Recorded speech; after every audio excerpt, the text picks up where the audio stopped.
Alright everybody, the following is a very deep conversation I had with Paul from Hench Herbivore about his incredible life story, about being bullied and bullying other people, steroid use, but also his transition into a vegan diet and how he completely changed his life around. So hopefully you enjoyed it. There's also a lot of information about vegan diets and exercise, and it was such a huge pleasure to do this one. Raphael, my good friend, how are you doing, brother?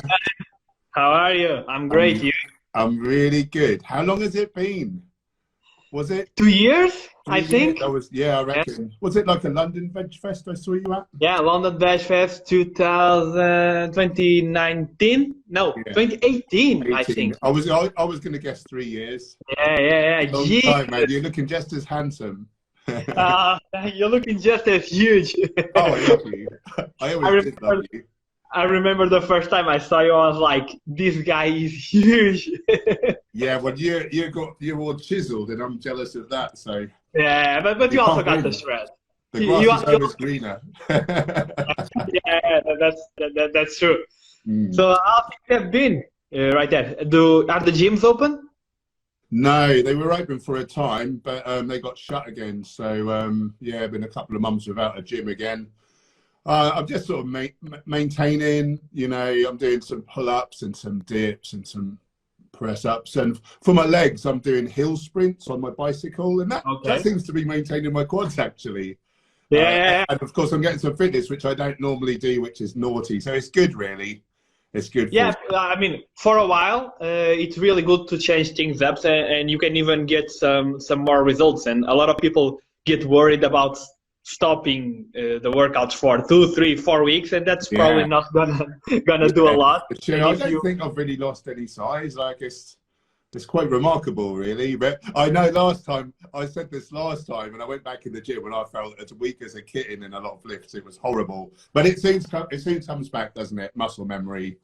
Yeah. You know, how have you been managing with? So how have you had many lockdowns, and how are you managing? Yeah, we had a lockdown last year, and right now we are going through another lockdown. But for me, when it comes to the gym, it's almost the same, because I have a small home gym that I built. I started working out when I was 16, and I built my own gym because there were no gyms around, and I really wanted it. And I had the best home gym for a long time. I built most of my mass at home, and then I just discovered training in a commercial gym and the camaraderie. Sold my home gym. Oh, worst mistake I ever made. Oh yeah. I didn't know. Yeah.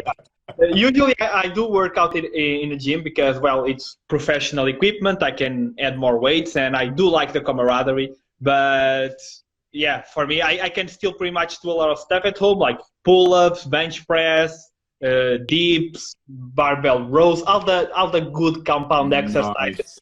I'm very jealous. You'll be bigger than me by the end of lockdown.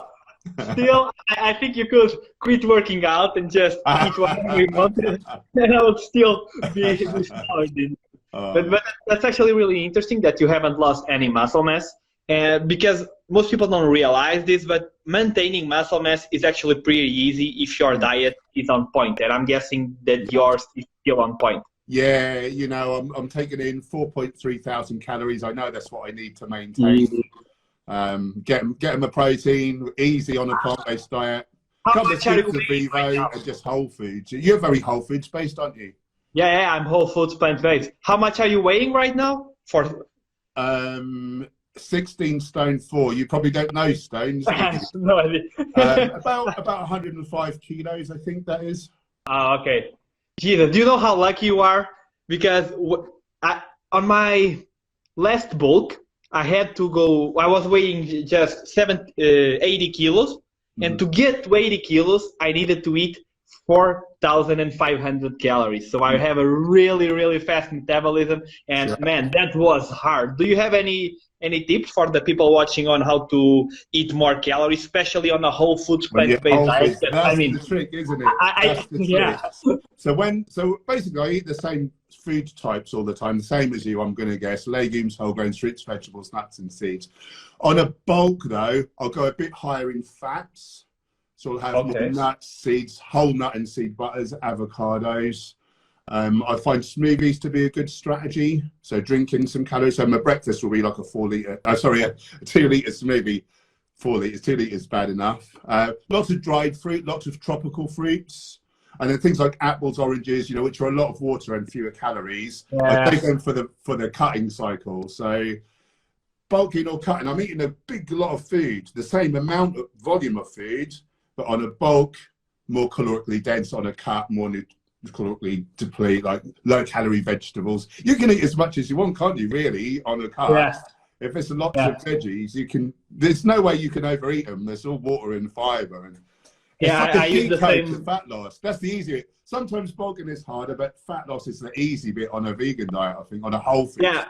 Yeah, I usually I bulk for about 2 years, and then I go on a fat loss phase for about 3 months. And I'm not right now. I'm finishing a fat loss phase, and I wouldn't say it's easy, but it's easier on a whole foods plant-based diet. It's like a cheat code.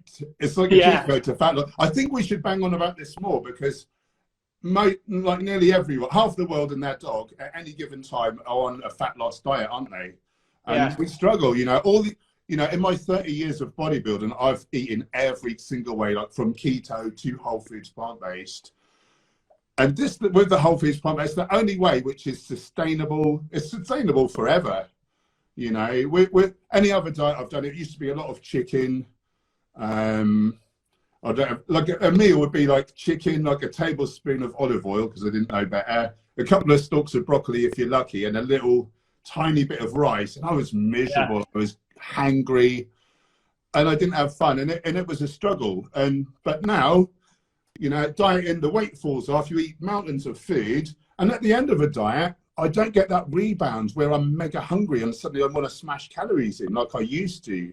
I was very up and down. Now I just finished the diet and I'm fine, and I'm just eating a bit more calorically dense, but I don't get that need to go crazy like I used to, where your ghrelins ramped up and you have to eat all the chocolate bars and donuts. It comes down to the volume of food. That's really the secret, isn't it? I don't think you have to be vegan to use this strategy. It turns out that most people who aren't vegan aren't actually using this strategy, which is great, because usually when I'm cutting, my volume of food is bigger. I eat a lot more food if I'm cutting than if I'm bulking. Because if I'm bulking, I'm going for the nuts, I'm going for the dried fruits and all of that to try and increase my caloric intake. Just a little bit of volume, because it starts to get really, really challenging. But cutting, I like to have a big bowl of soup, a big bowl of salad, some extra veggies, and more veggies. I always tell this to people. If you feel hungry or something like that, eat more veggies with your meal. Make a huge salad with everything. Can't overeat on veggies, can't you? And if which never really happens, but if I was to get hungry between meals, I would just have some celery or some leaves or some broccoli or something, Exactly. It don't matter. Exactly. That's usually I also say that. I'm always saying, if you're hungry between a meal, just have a salad, and you can have a huge salad bowl for 100 calories, 200 calories max. Yes. We can eat so much food. It's a cheat code. We should bang on about it more, because like I say, everyone's trying it. Most people are trying to lose weight at any given time, and it's so easy, isn't it? It's like a cheat code. Actually, the most successful weight loss study ever made, where they didn't count calories, was with a whole foods plant-based diet. Yeah, the Broad study out of New Zealand, 2016. Yeah, the Broad study. Yeah, it was actually one of the last ones that I added to the book. It's in Portuguese, by the way, people, but it will be in English, hopefully, by the end of the year. But it was one of the last studies that I added, and it really is true, because it's the whole foods, the volume, and all of that. And one of the biggest things that people are surprised with my cutting diet is that I don't cut carbs. I never went below 200 grams of carbs a day without counting the fiber, because I still get 70 or 80 grams of fiber a day. And I would do I would go down to 300 grams of carbs per day. That would be the lowest. I used to start a diet on 300 and go down to like 50. Right? Oh, I'd never do that again. It was miserable. Yeah, and you know what's worse, that people don't realize that if you don't eat enough carbs, your performance in a gym will drop like crazy. Yeah. Will lose more muscle mass, because I've been cutting for a long time right now, and I didn't lose that much muscle mass. I lost 10 kilos, by the way. As of now, I've lost 10 kilos. I can't imagine you had 10 kilos to lose. You're so lean all the time. Wow. And my strength in the gym is pretty much the same, Wow. especially in the beginning of the workout. And why is that? Because I kept eating carbs, and most people cut out carbs, and that's so wrong. You keep your muscles fuller, don't you? You keep your muscles look bigger. With keto diet, people think, oh, I've lost a load of weight the first week. Your muscles look a load smaller the first week. I don't want that. You know, and you lose your vascularity and everything, don't you? Because the carbs help you to be more vascular and ripped. It's the way forwards, for sure. Yeah, and the thing people don't realize with the low-carb diets is actually that most of the weight loss that they'll get in the beginning, that really huge weight loss in the first couple of weeks, is just the carbs, the glycogen stored in muscle, and the water that is stored with the carbohydrates. So that can add up to about 5 kilos. So if you just cut down your carbs, you're going to lose 5 kilos in a week, but you haven't actually lost any fat, which is crazy. And did you see that one study where they pitted, it was a crossover study. Did you see that? Keto versus vegan. I think they did 3 weeks and then they switched groups, and the vegan group was so far above the keto group, wasn't it? In all the different ways. The keto group, I think they lost muscle as well, where the vegan group like gained a little bit, and it was so glaringly obvious. And the most interesting thing for us, that we are health nuts, is that every time when I see a study like that, like keto versus vegan or low carb versus vegan, I'm interested in the performance aspect or something like that, and that's usually what the study is about. But what I really like is to open the study and go check out the tables where it says how the cholesterol values changed and all of that. This is the important thing. I don't want to be the biggest, leanest corpse in the cemetery, you know? Exactly. So, because for me, I was 19 when I went vegan. I was on a very healthy diet. I was on the traditional bodybuilding diet. I was eating a lot of animal products, but I was also eating tons of fruits and veggies, some legumes, and I cut out from my diet every fried food, everything sweet. I cut everything. So my diet was healthier than most people. But when I went vegan, my cholesterol still dropped almost 50 points. Wow. And I was 19 years old. It went from 156, which is slightly higher than the 150 that we want, to about 100, which is insane. That's amazing. And what year did you go vegan? 2015, I think. It has been 5 years, so I'm 24. Yeah, I'm trying to work out. I was just watching your interview with Leo, because he said he went vegan in 2012, and that was the year I went vegan. So 8.5 years I've been vegan. Yeah, now. So I wanted to get into your story, because I gotta be honest, you have a very fascinating story, and looking at your past. We would have never guessed that you would have ended up here, you know? Yeah, you're not wrong. Yeah, so first, let's start with the working out. Why did you get into working out, and why?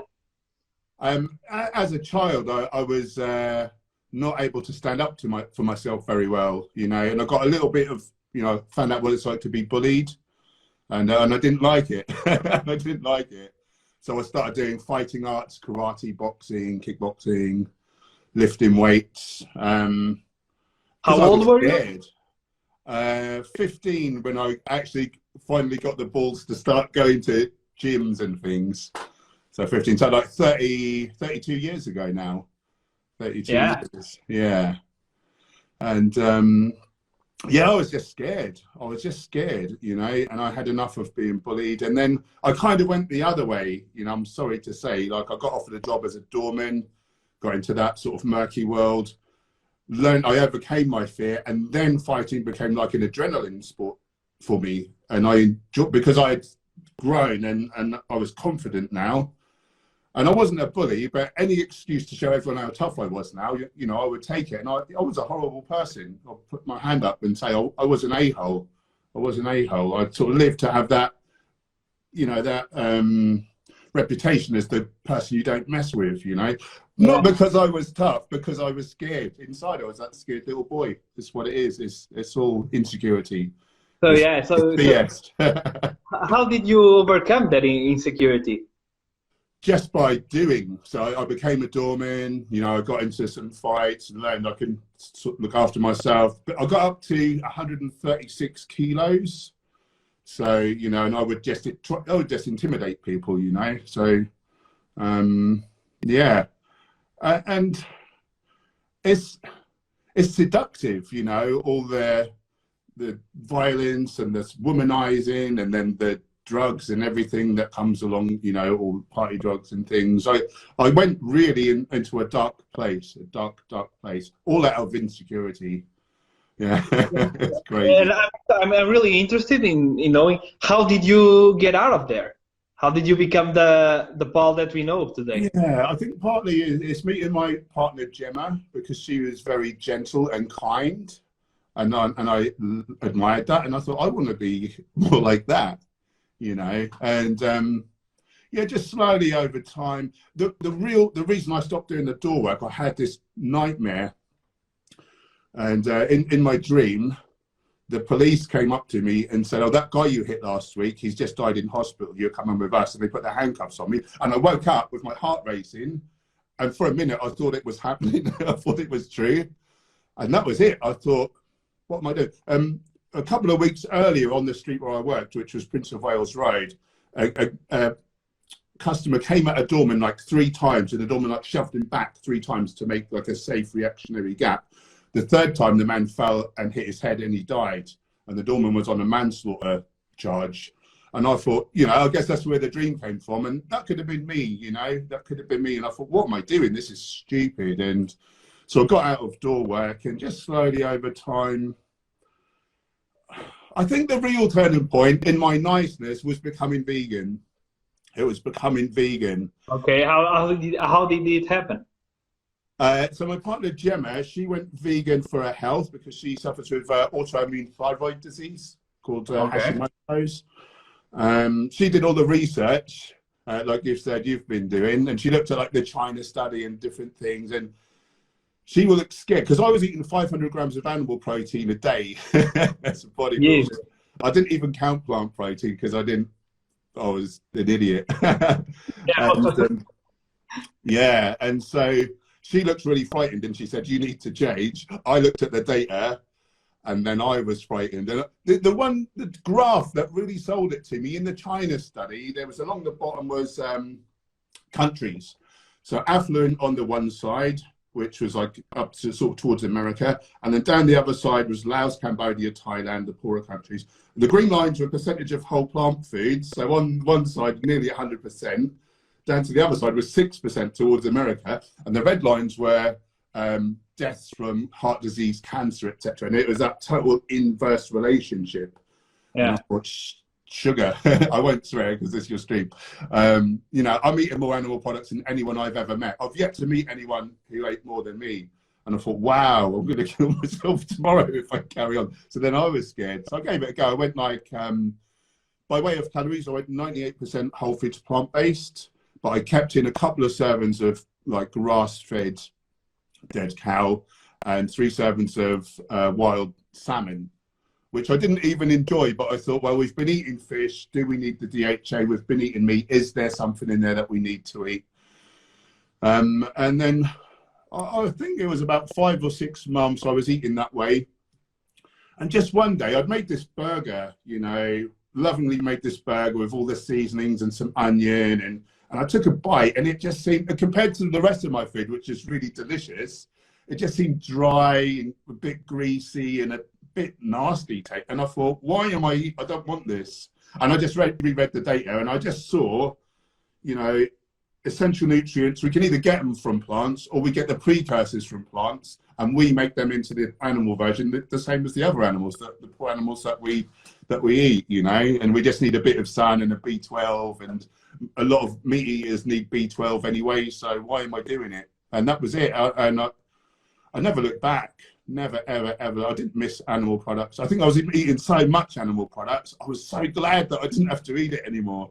I was so How long happy. did that transition take? So I went, like, I was going to say 98% whole foods plant-based straight off the bat. And then about 5 months later is when I had that incident, and then I just went completely vegan. So you say you went vegan for health reasons? For health, yeah. And it wasn't until really a couple of years in, and I'm researching recipes and looking around on different websites, and I accidentally went on Gary Yourofsky's adapt.org website, and saw this video. And I normally well up when I talk about it, so sorry if I get emotional. Okay. I saw this cow she was outdoors, but they had these metal, like really strong fences, really narrow. She couldn't turn, and they were cattle prodding her towards the slaughterhouse, towards the kill floor. And she was thrashing, like looking around, really terrified. I could see the fear. And I thought, wow, she knows what's coming. She knows. Like she was terrified, and I was devastated. I thought, wow, all this time I thought it was humane killing. I thought, like, dumb animals, they don't know. I thought, she's like me. She can feel fear and pain. You know, she wants love. You know, she runs from violence, she screams under the knife just the same as I do. And I thought, what was I doing, you know? And so that's why the social media thing really, you know. Yeah. So you talked about how you used to be very insecure and bullied as a child. Did you, for some chance, see yourself in that cow in that moment? That's a really good question that I've never pondered. Yeah, maybe. Because they say, don't they, in Israel, like, is it 8% of Tel Aviv are vegan, and they know what it's like to be persecuted and to be, you know, persecuted's the word, isn't it? And yeah, maybe you're onto something. That's really interesting, Raphael. You're good at this interviewing, Malarkey. I like that. Yeah, maybe. Yeah, that's really, really interesting. How maybe something we experienced a long time ago can have such a huge impact, and it's subconscious. We don't even realize it. Yeah, that's really interesting. Have you been studying psychology or something? That was good. No, I really like it, but I'm just curious about talking with interesting people. I do notice, like, when another activist does something good, you know, and I'm talking to him, or if I'm interviewing them or whatever, I thank them, and it's a real sincere, heartfelt thank you for what you're doing for animals. But maybe in some small way, by alleviating their suffering, it feels like it's alleviating my suffering, because I really feel it, you know. I really. Maybe that's a way you subconsciously find to get some closure. Yeah, that's really interesting. You're a smart cookie. You're not only handsome, you're smart as all hell. Double threat, right? So, how was your transition? Did you felt it was easy? And most importantly, how did your meat-eating friends react? Because you were in the bodybuilding circles back then. I'm guessing all your doorman friends were working out, and they were really manly and all of that. I'd finished working the door by then, but of course I was in the gym all the time. There's a lot of big, you know, meathead, steroid-riddled bodybuilders. But I think because of my size, I mean, at that time I was 136 kilos, and because of my reputation, you know, as a fighter and all that stuff, because that didn't really die for a few years, and maybe it still hasn't in some quarters where they don't know me now, and no one wanted to mess with, so no one had a single thing to say, where do you get your protein, or oh, you're gonna grow boobs, or isn't that a bit womanly? No one, I think no one did. So that was good. That was good from that perspective. But yeah, I'd never looked back, and yeah, it just felt amazing. And one day I had just a big hump on in the gym, and someone said to me, "Oh, you look like a Hench Herbivore," and I thought, "Wow, that's a really nice, rolls off the tongue." Yeah, so that's how the name came to be. Yeah, and actually at that time I was starting to get fed up with bodybuilding. I was starting to get fed up with it because I wasn't doing the door work now. I'd been doing it so many years. I came off steroids out of necessity. They started to make me feel ill, and I was quite depressed. Actually, I was really depressed, truth be told. You know, I was losing some size now. Young lads that, you know, I used to really look like a monster, like they were getting this big or bigger than me. And so there was the depression in terms of, oh, I've lost my identity. Like, what makes me, gives me my self-esteem? Oh, I'm not that big monster anymore. And then also in terms of, you know, chemically, hormonally, I was depressed because I didn't have enough testosterone. You know, my testosterone really tanked. It was, I had it tested and it was on something like 3, and the scale was 9 to 27 or something, was healthy, and it was 3. But obviously if you do steroids, it messes you up. Happily, it came back over like a couple of years, which doesn't often happen for people. So I was pleased about that. But yeah, someone said, you look like a Hench Herbivore. And I thought, wow, like people are looking up to me. They say, oh, for a vegan, like you're monstrous. And I thought, wow, maybe I ate all those animals, but if I can help us, you know, inspire others to go vegan, maybe I can undo all that death and destruction I didn't know better. And hopefully I've saved more animals than I hurt now. It feels like I've paid my karmic debt, and my life's just gone really nice ever since. So it feels that way. One of my clients is Hari Krishna, and he's a big believer in karma. And I was telling him all these amazing things that had happened to me, and he said, you've paid off your debt. He was convinced. So that was nice. So tell me, I'm very interested in your experience with steroids, because we never get someone super open talking about it in an open manner. I think it's really, really important, because still to this day, I get a lot of questions about steroids. I get especially from teenagers. It's just insane. And how and when did you start taking steroids? And why did you do it, and what was your experience? Yeah, so it was really when I started doing the door work. I hadn't taken any drugs at that point. And, how old were you at this point? 26. Okay. 26. And so I've had a brain fart. Where were we going with that? When did you start taking them, and what's your experience? Yeah, so I just started taking them as a doorman. Just started taking them then because I had my fighting ability, but with door work, like obviously you can't really keep knocking people out. Like that's not a very good strategy. So I just thought, like, the bigger and stronger I am, I can manhandle people. Also, it's like armor. Like you can take more punishment, you can take more punch, etc. And yeah, that was really it. Yeah. For how long did you take them? About 10 years, maybe 12 years. And were you getting regular checkups at the doctor, or was it just no? Because like it's such silly amounts. Like they would just tell you off and tell you got to come off, and I don't think they'd want to help you, to be honest. Not in the UK anyway. I guess in America you have like TRT clinics and things. Yeah. More kind of savvy and helpful, don't you? Yeah. So, but were you researching a lot about steroids, or were you just taking whatever the guys were taking? I did some research. I didn't really look at the medical stuff because, well, I didn't really know how to read it in those days, and I was probably scared that it would put me off. And just stupid, you know, when you're younger, you think you're indestructible. You know, you think you can just take masses of different drugs and things, and you'll be the one who's okay, and the universe revolves around you, don't you? And yeah, I was an idiot. I was a complete idiot. And why did you stop? Was it because of health issues?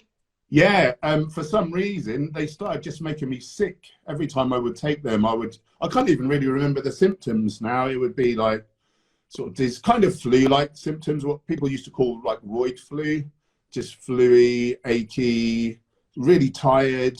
It just messed me up. I just physically couldn't. And I tried different compounds. I tried injectables. I tried tablets. It felt to, and I researched this time because, you know, I wanted to carry on, and I could find no one talking about this. Like it was just like a really unique phenomenon. And at that time, weirdly, I was watching some YouTube and I saw Dorian Yates, my hero of bodybuilding, and he'd found spirituality through taking ayahuasca, the plant medicine. Yeah. And he said, oh, in this like vision, I got the message that the only problem in the world is ego. And straight after that, I got served up a video by my hero of bodybuilding, which was Jeff Thompson. Now, he did the same style of karate as me. He did all different fighting arts the same as me to learn the truth of fighting. And he meditated, and he meditated, and he read all the religious texts. And he said, it occurred to me that the point behind all religions is to be of service. And I thought, well, that sounds like a lack of ego. So my hero of bodybuilding and my hero of martial arts, and which were my two biggest loves in my life, you know, apart from Gemma, who's sitting over there, so I've got to say that. They were giving me this message, like, get rid of the ego, serve, be of service.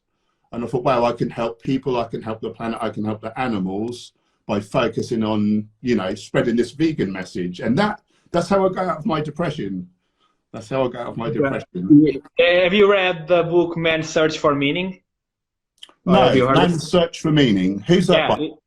It's from Viktor Frankl, who was a psychologist, I think. He was in a concentration camp during World War II. Right. And he said that what kept people alive, some people alive and others don't. Yes, I've heard about this. They had the meaning. They found the meaning, and that's the best cure for depression and pretty much for everything. When you have your meaning, because meaning is fulfillment. I know I'm really young to be talking about this, but I have realized that the only thing that really matters in order for you to be happy is nothing material, is nothing like that. It's just fulfillment. It's not even. I've learned that it's not even achieving the goal that you wanted. It's just striving for it. It's just the journey, working towards it. Just makes you feel fulfilled, and that's the best part. If I could give one piece of advice to anyone, it would be like, find your purpose, and hopefully you're being of service with it. And I'm just so happy, and I think you are as well. And is it for you the same thing, that you're just spreading this positive message and helping people and the planet and the animals? And it's the reason to get up in the morning, isn't it? Like, I just it's the best reason. That I don't think there's a lot of ego there and nothing like that. It's just, I feel like it's something I have to do. It's just I don't see it any other way. I feel like we have some when we have the knowledge and the conscious, I feel like we have some responsibility to try and just make the world a better place. And I don't know about you, but really the only thing that I care, that I want when I'm gone, when I die, is just to leave a great legacy. I don't care about pretty much anything else, you know. Same. I love it, brother. I love you, man. You got it going on. So going back to the vegan talk, because I know a lot of people here want more tips. You're also a nutritionist. So when and why did you go down that path? Was it after going vegan? Yeah. I was always very interested in nutrition. But, you know, you just get 1,000,001 objections, don't you, from people who want to feel okay about needlessly paying for animals to have their necks stabbed. So, you know, they come with 1,000,001 different, like, reasons. And oftentimes it's nutritional. And I mean, also for my own health, you know, I wanted to know exactly, like, the deal. But it's just, you kind of need it, don't you, you know, to feel happy in what you're doing. And then if you're going to advocate for, you know, for this diet, you need to know it, don't you? So it's just really. So I'm guessing you've coached a lot of people in the gym and with their nutrition.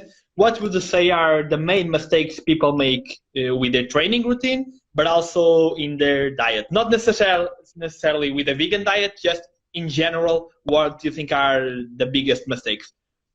Diet-wise, I mean, it's getting, number one, calories. I would get a client in the gym and we're having a workout and their strength's gone down over last week. And I'll say, how many calories have you eaten? And they'll tell me, oh, I ate loads. And I tell them, right, let's go and just hop on the scales, you know, and then maybe they're the same body weight or You know, they've gone down a little touch, and it's like you need to be. I mean, you know better than anyone. You just need to be scientific with it, don't you? You know. Yeah. Protein's not usually a problem for people. I suppose on a vegan diet, it is a little bit more. So it's just pain and care that you're getting. You know, you're eating your legumes and maybe. Do you eat a little tofu as well, Raphael? A little what? A little what? Do you eat a little tofu as well? Tofu? Tofu. Yeah. I love it. It's actually my favorite protein source. Like, I love it. Yeah. Flavor-wise, but also I really like to use it. I'll use that a lot more when I'm bulking because obviously just fiber becomes an issue, doesn't it? I sometimes have 160 grams of fiber and it's a lot of volume. So that's a great tip. It's just helpful, you know. Usually, if I'm cutting, I actually switch to more beans and legumes because that will fill me up more. And what more advice do you have? So I think they're the main things in terms of nutrition. We're just tracking weekly weigh-in. Are you a believer in tracking calories and macros, or would you say intuitive eating is also okay? It sort of depends, really, doesn't it? I'm fairly intuitive now. I'll sort of eat a certain amount of different types of food, but I'll switch the actual foods within that type. So I guess that's fairly intuitive. My calories may be a little bit undulating. If I was to really try to get extremely ripped now, okay, I would dial it in and I would be very much more, you know, regimented with it. But I think for most people, if they're not got really serious kind of physique goals, I think you can be more intuitive with it, especially for weight loss. You know, if you're not doing huge amounts of weight, you know, just eat whole plant foods. That Broad study, like you said, they ate ad libitum and they dropped like a pound of fat a week on average, didn't they? So I feel the same. I counted my calories and macros for 4 years straight. Yeah. 2 of these I wasn't vegan, and then I went vegan. And right now I'm not counting. But what I do is that every time I switch my diet around, let's say I'm going to start bulking or I'm going to start cutting or I'm just introducing a lot of new foods or something like that, I always try to track it just to know where I'm at. And sometimes I'll track it from once a week or something like that, just to make sure that I'm doing it right. But after 4 years, you kind of get an idea of how many calories you have in your plate. You just get an eye for it, don't you? Yeah, and you don't. Yeah, but the problem is most people don't get that experience, and most people don't realize how much they're eating. How many times has someone come to you and said, "I'm eating 1,000 or 1,000 calories or something like that, and I'm not losing weight," and you're like, "You're not eating 1,000 calories." I've seen really stupid things like people not counting liquid calories. It's just really ridiculous stuff that you would in a million years as a long training person you would never dream. But people don't know what they don't know, do they? You know, and people say to me now, where do you get your protein? And I laugh, but they've got a blank look, and they were actually asking like they don't know, and they want to know. You forget, don't you? You forget. You kind of forget. So what are now, especially for vegans, we've talked more broadly, but for vegans, what do you think are the main nutritional concerns? You said that they should be a little bit more careful with protein, which I agree, just because we're not used to it. And when you're not used to it, you plan a little bit more. But what are the other things would you say people need to pay attention to, and what are their main mistakes? The main mistake I see really is under eating. So you have that kind of stigma of the sort of skinny vegan, don't you? And it's just that thing of most people don't eat a healthy diet, so they're eating animal products, they're eating processed junk. And if they go to a healthy vegan diet with lots of fruits and vegetables, there's a lot of water, a lot of fiber, fewer calories, and so they might think, oh, I've eaten a lot, I've eaten the same amount of food as I did before, but their calories may be like half potentially. Doing a lot of greens and things. So that's number one. I think that's the biggest mistake. Like you say, it's keeping an eye on protein. So I sort of coach people to try to include most food groups, or preferably every food group, at each meal. So you have a legume, a whole grain, a fruit, a vegetable, a nut or a seed, some herbs and spices, because they're very good, like nutrition. And in that way, I think you tend to get the range of nutrients. And I say just for the first couple of weeks or so, an app like Chronometer. You plug your foods in, it tells you like your RDAs for all the vitamins, minerals, essential fatty acids. Of course, a lot of people don't know about omega-3s. Yeah. Yeah, That's a I think really big vegans problem. know a bit more about it than most, but a lot of people don't know. So it's just getting your ground flax or chia, maybe walnuts, hemp hearts, that sort of thing. It's not hard, is it? Like a couple of tablespoons of flax or chia, eat the range of whole foods, eat enough calories. I think that's the basic. Oh, and your vitamin D and your B12 supplement. Yeah. Oh, and some seaweed as well. Iodine is one thing that people don't know about. And I know Yeah. most countries, they have iodine in the salt, don't they? But we don't in the UK. In Portugal, we also don't have. You don't? It's Oh, something, wow. yeah, it's something we really should, because the studies that we have here, there was one done with children, and I think about 45% were deficient in iodine. Yeah. So, Wow, that's terrifying, because that's your and thyroid hormone. Portugal is the country in the world where we eat the most amount of fish after Japan. It's Portugal. Wow. But And still, wow. efficiency is still pretty big, which is so weird. So yeah, I'm always advising people to eat seaweed, use fortified salt, or just take a supplement, because an iodine supplement is really cheap. And you were talking about calories, and I have a lot of stories of people that decided to try going vegan, and after 2 weeks they came to me and said, I had no energy. I lost a lot of weight. I had no energy. And when I look at their diet, they stopped eating meat, but they didn't add anything. So so they're basically eating rice with potatoes and salad. Yeah. You have that experience as well? Yeah. People don't know, do they? They really don't. Yeah, it's insane. Now, you talked about a very important point, where when people switch from a very unhealthy diet and transition to a whole foods plant-based diet, they might experience some problems, especially gut problems. Oh, for sure. So I would like to talk about SIBO first place, because I think you have some experience with that. And after that, years back, that was horrible. Yeah. That was agonizing. I can see why that would scupper people being vegan. And after that, just for the general population that doesn't have SIBO, but some tips that they can apply to reduce the farting and all of that. Yeah. So about SIBO, what is SIBO, and how does someone know that they have SIBO? Yeah, so it's small intestinal bacterial overgrowth, so it's an acronym. And so most of our gut bacteria should live in the colon, but sometimes they manage to migrate backwards through the ileocecal valve into the small intestine, where they're not really meant to be, not in large numbers. And when they start to ferment food in there, you can get gas, bloating, constipation, diarrhea, constipation with diarrhea, which sounds bonkers, and that's probably the worst thing, but cramps. So I developed this like, I think about a year and a half back, or a couple of years. It was agony. It was agony, and I had to really drop my fiber right down. A lot of people, vegans, go like carnivore off the back of this. Yeah. So for people that don't understand what actually ferments in your gut, is usually the carbohydrates, right? Yeah. And the fiber. Fiber, yeah. So my friend Goji Man, or Simon Hammett, he runs the Goji Man YouTube channel. Yeah. He's an expert at gut health. He basically brought himself back from the brink of death after he got prescribed some antibiotics by the health service, which he had a terrible reaction to. It nearly killed him, and it took him years. And he's slowly just about back to health now. But he really had to learn for himself, because they didn't know. They now recognise SIBO in the UK, the National Health Service, but they didn't. Sorry, that wasn't SIBO that he had. But anyway, they couldn't help him with this particular issue. Yeah.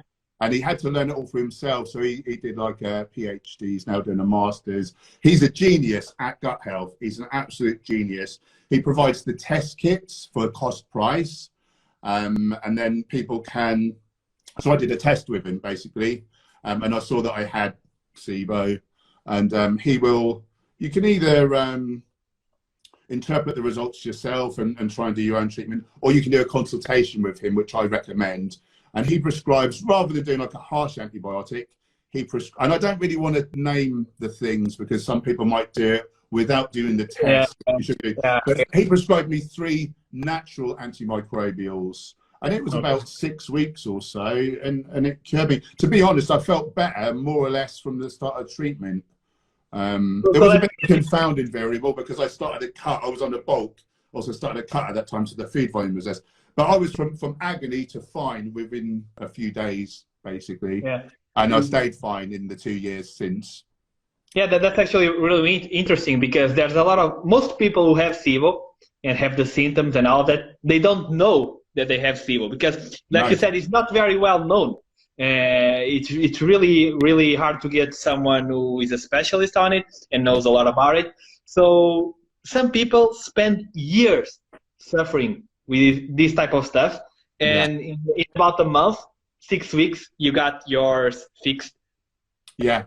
It was like night and day. He was a godsend. I love that man so much. I love him. He saved me. I thought I will never be bodybuilding again. I thought, I didn't think that I was going to quit the vegan diet like some influencers have done. I didn't think I'd quit the diet, but I thought I'm not going to be able to eat the volume of food that I need to in order to be a bodybuilder. But he cured me. He's amazing. So that's the Goji Man YouTube channel if anyone wants to check him out. He's got loads of videos, so you can find out about it. And yeah, I really like his videos. So what are your thoughts on meat substitutes like the Beyond Burgers and all of that? Horrible, same as you. Same as your perspective. Horrible, aren't they? Just the same long and very long chain triglycerides that from the coconut oil, that we get in the meat, which has given us heart disease. Like, it's nice for this there, isn't it? Because if people don't want to hurt animals, but they're not so worried about their health, great. That's great for them. And I don't judge anyone, but I think if you're going to be vegan, you deserve to feel great and live a long, happy, healthy life. And one other thing is, in terms of like a lot of vegan activists, they say, oh, the diet is irrelevant. It's not about diet. It's just about the animals, which that's what veganism is, after all. They're right. But if we're like hugely overweight or hugely underweight, or if we're sick all the time, if we're dying of just as much heart disease as everyone else, if people are not already vegan for the animals, like what is there to tempt them to come over, But if we're happy, healthy, good body, not that there's anything wrong with not having a good body, but it's healthier to have one. But the better we look, we're tribal, aren't we? We need to make our tribe look as attractive as possible. And if we're thriving, people think, oh, I wouldn't mind a bit of what he's having. Like, why are you so well? Why do you look so good? Oh, I'm eating all these plants, But do you use those meat substitutes once in a while? Because just for the flavors, it's a party day or something like that? I've never tried the sort of proper mock meat since the SIBO thing, because I was gluten. I had a horrible problem with gluten. I want to say intolerant, but it was probably an allergy. It was horrendous. I could not touch gluten for years. And Simon told me if I cure the SIBO, it may cure the gluten problem. I didn't believe him. And so accidentally, I ate some tofu and it was breaded, and I thought it was gluten-free. But at a couple of weeks later, I went back to this restaurant, the same restaurant, and they said, oh, you can't have that. It's glutinous. And I was like, well, I ate one last week. It can't be. And they assured me there was gluten in the breadcrumbs. So I had 2, no reaction. And then I went back a couple of weeks later and I had 4 of these tofu and no reaction. And so I've been smashing in gluten ever since. So seitan I've discovered, and I'll have that like once in a while as a treat. We'll have seitan and I love it. And I can eat all the gluten I want now. I can't believe it. I thought I'd never eat a piece of bread again in my life. So yeah. That was but from a health perspective, would you say that, I think the science is starting to be a little bit clear on this, but from a health perspective, if you had to eat a meat burger or a Beyond Meat burger, which one would you choose? Yeah, certainly the vegan version. And there was, I think Dr. Gregor at Nutrition Facts, I think he recently did a video on it.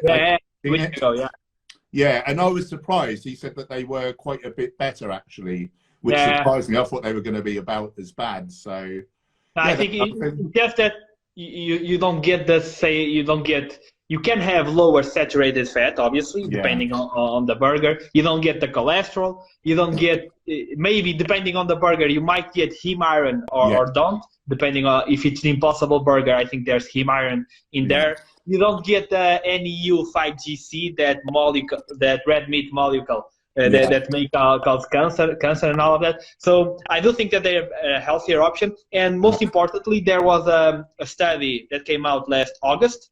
I don't know if you saw this. They basically put a group of people for 8 weeks just eating Beyond Meat products, while the other group was eating real meat. And then they switched. There was a crossover. And after 16 weeks, they realized that when it came to health biomarkers, especially for heart disease, the Beyond Meat stuff was way better, especially for the TMAO levels. It was really huge, better. isn't it? Yeah. Yeah. You don't want that TMAO. Yeah. So it's still a little bit healthier. But what are your thoughts on now the next level of plant-based meats, which is lab-grown meat? Some vegans are really opposed to it. They say that they won't eat it, that it's stupid. And some other vegans, full disclosure, like myself, think that that's going to be the only way for the whole world to really go vegan. So what do you think? I think you're right. Sadly, I think you're right. I would like the whole world to wake up and to realise it's wrong to hurt animals. Yeah. It probably ain't really going to happen. And so, yeah, that's the answer, isn't it? You know, and thank the Lord. Not that I'm really, thank the universe. Thanks for energy. Do you believe that you're going to see a vegan world in your lifetime? I think majority vegan. Yeah, I believe that. I believe that, especially in Western countries. Yeah. My friend who I was telling you about before, the Hare Krishna guy, he tells me that in India, where he's from, he says like a butcher shop will be like round on a corner, like a bit out of the way, like not in the main, you know, it's kind of frowned, like it's a bit dirty and looked down upon, you know, and that's now like in one country. And yeah, the truth's out there, isn't it? The truth's out there now. Historically, the powers that be, you know, they had control of all media, but now we all have a voice, and we're showing what's happening at the slaughterhouses. You know, we're bringing these studies to light to the world and showing, you know, you can prevent, treat, and possibly reverse a lot of these diseases that you're 70-75% likely to get if you eat animals. And that's, what is that phrase? The truth is like a lion, set him free and he'll defend himself, you know, and the truth's out now. The truth's out. Yeah. So you've made a lot of response videos to angry anti-vegan comments. Yeah. You could channel just for that recently. Yeah. I was hoping you hadn't seen that. Do you have in mind any of your favorite anti-vegan comments or anti-vegan arguments? And by favorite, I mean like the funniest ones or the most crazy ones. Anti-vegan argument. The main thing I really get is that like you can't build muscle. They look at you. They look at you.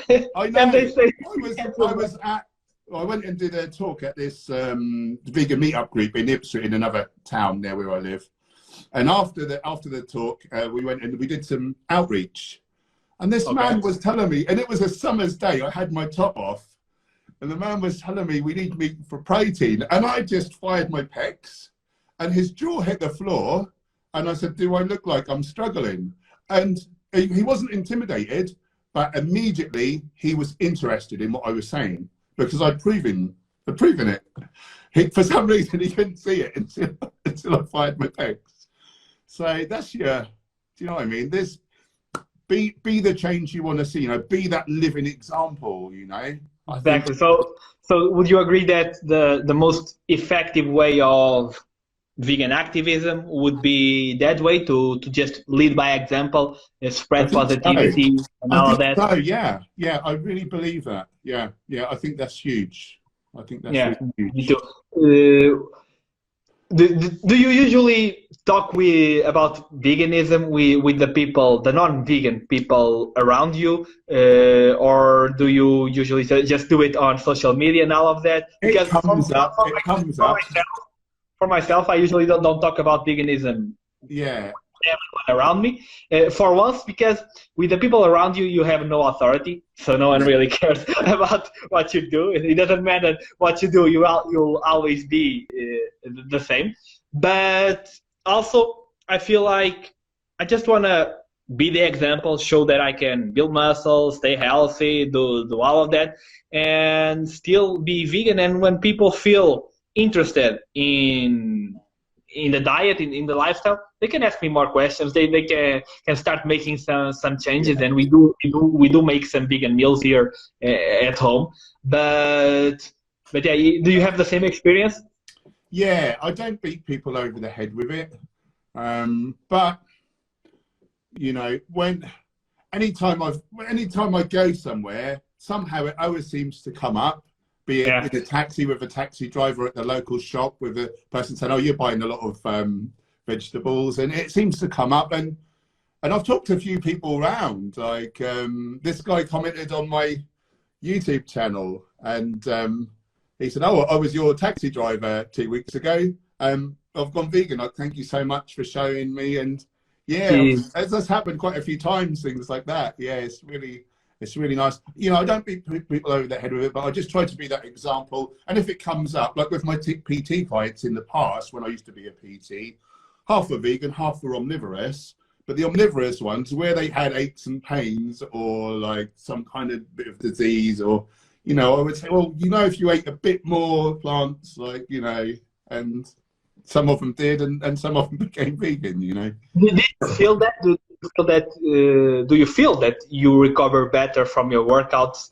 Hugely. That you are vegan, I or have so much inflammation in my body. I would have to stop for like weeks at a time. Like my distal biceps tendons, they would be screaming in agony with tendonitis for like 3 weeks. I wouldn't be able to do any biceps work and limited back work. I would ice on the way to the gym. I would ice between sets. I would ice straight after, and I was in agony. The minute I went whole foods plant-based, boom, it's gone. You know, it's funny. When I started working out at home. I was 16. I didn't know anything about working out. I didn't know anyone who worked out, but I really wanted it, so I pretty much learned everything on YouTube. And I went a little crazy in the beginning, so I started getting joint problems in my hands and my wrists. Yeah. And after a while, I just had to ice my wrists and hands after every workout, every upper body workout. It was insane. I actually thought I had some type of problem. I went to get some blood tests done and all of that, and the doctor tested my C-reactive protein to see my inflammation levels. Yeah. And I don't know the measures that you use there, but in here it should be below 0.30, below that. And mine was 0.36, which is not super high, but for an 18-year-old, at that time, eating kind of healthy and being active, I think it was a little bit high, just like my cholesterol was. Yeah. And after going vegan, I never had to ice my hands again. And at first I thought, well, that's just a placebo effect, probably. Yeah. I know the placebo effect. It's pretty strong. Yeah. But actually, no, because when I did a blood test, my C-reactive protein as a vegan was 0.01. So I had pretty much zero inflammation in my body. So not only did my cholesterol drop about 50 points, but my inflammation markers also dropped a lot. And I know it's not just because I went vegan. Obviously it's because I started eating extra veggies. I discovered a lot of spices like turmeric, like ginger, and I try to eat them every single day. I eat these. I have 2 ginger shots. Morning and early or late afternoon. I have ginger. I love it. So one of my PT clients was worried, and I can't remember if it was a man or a girl, but they said to me, I was at the doctor's and my C-reactive protein is low. It's 1 point under range.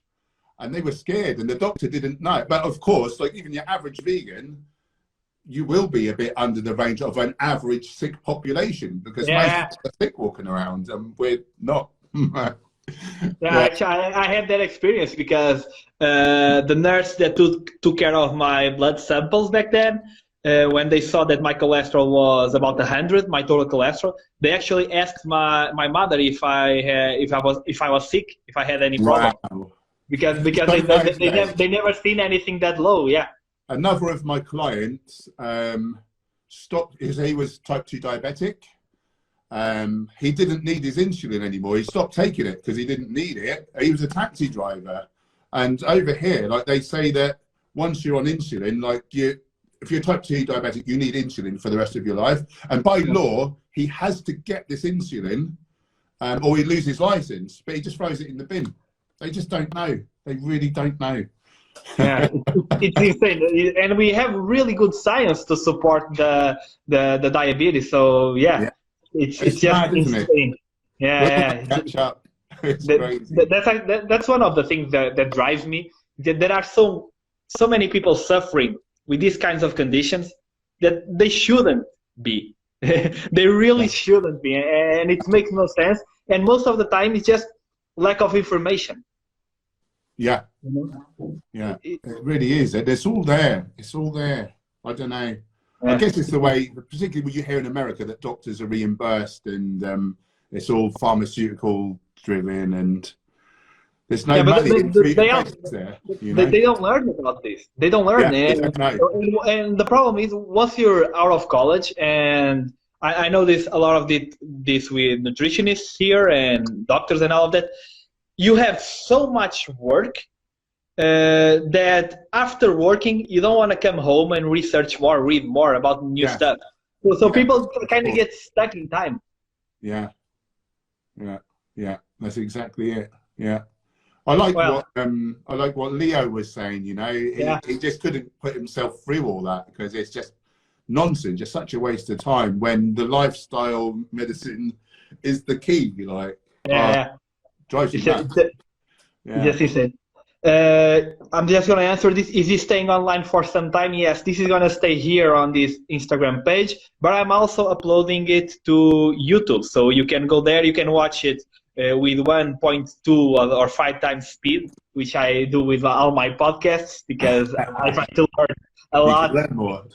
I can learn a lot faster. So everything will be on the YouTube channel. And on that note, I want to thank you for coming on the second live stream here on the page. It was really a pleasure to connect. Fun. It's really good to see you again, my friend. Thank you for all you're doing for the people, the planet, and the animals. Thank you, brother. You as well. We need more people doing the kind of work that you also do. Hope to see you if everything goes right this year. So are you meant to be coming this year if it goes ahead? I hope so. So. Good. We'll have a big man hug, a big vegan man hug. Yeah. So I wanna thank you. Keep doing what you're doing. I'm gonna keep following you, and let's stay in touch. Thank you everybody who watched, and if you just came in, you can go watch it after this. Hopefully you liked it. Hopefully you found it useful because that's what it's all about. And stay safe, stay healthy, and go vegan. See you, brother. Yeah.